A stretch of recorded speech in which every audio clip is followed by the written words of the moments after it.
आप सभी। मैं आशा करती हूँ सभी लोग स्वस्थ और प्रसन्न होंगे।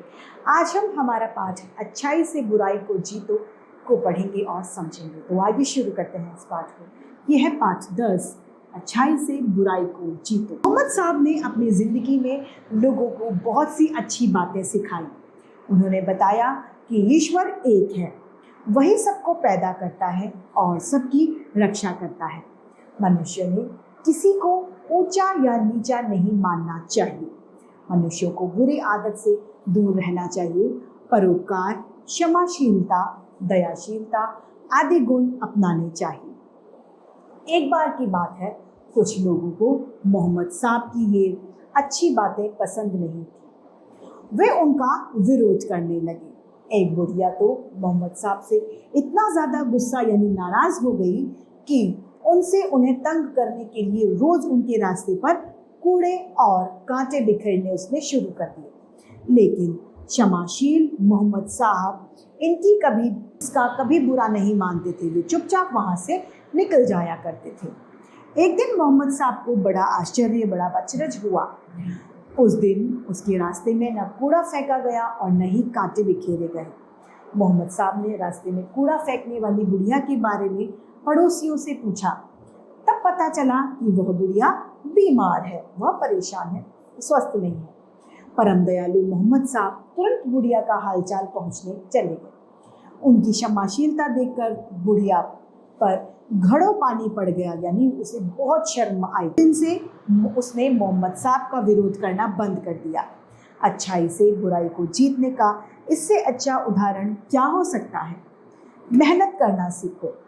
महापुरुषों की हर बात में अनोखापन होता है।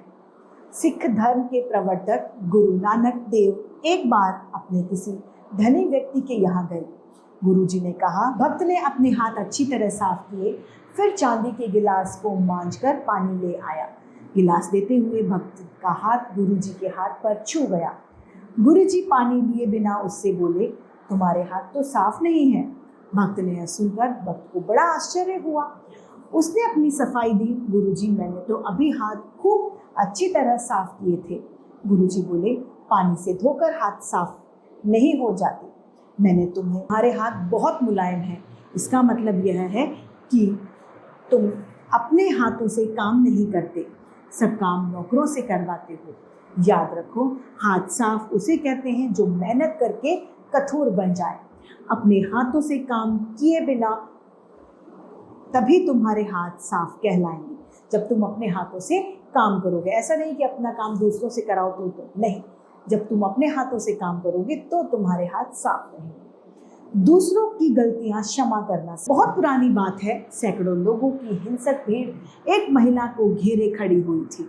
असहाय महिला रो रही थी। उसके आंसू देखकर किसी का कलेजा यानी किसी को भी उस पर दया नहीं आई। भीड़ में एक व्यक्ति बोला, मारो इसे।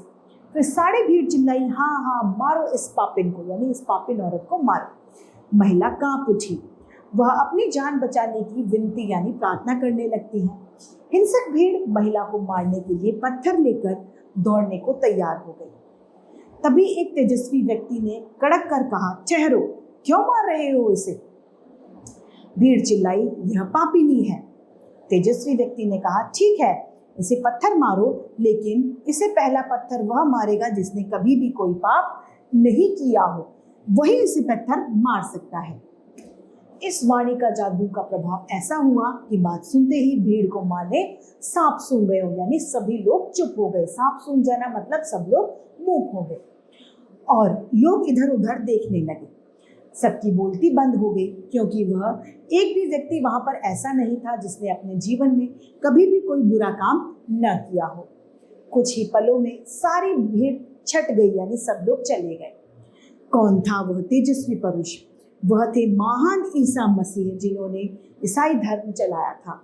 उन्होंने लोगों को सिखाया था कि आपस में प्रेम करो, दूसरों की गलतियों को क्षमा, दूसरों को माफ करो, दीन दुखियों की सहायता यानी मदद करो। इस पाठ से हमें शिक्षा मिलती है कि इंसान को सदैव अपने काम पर भरोसा रखना चाहिए और दूसरों की गलतियों को क्षमा कर देना चाहिए। इसी के साथ ये पाठ समाप्त होता है। मैं उम्मीद करती हूँ सभी को ये समझ में आया होगा। आज के लिए इतना ही, फिर मिलते हैं। धन्यवाद।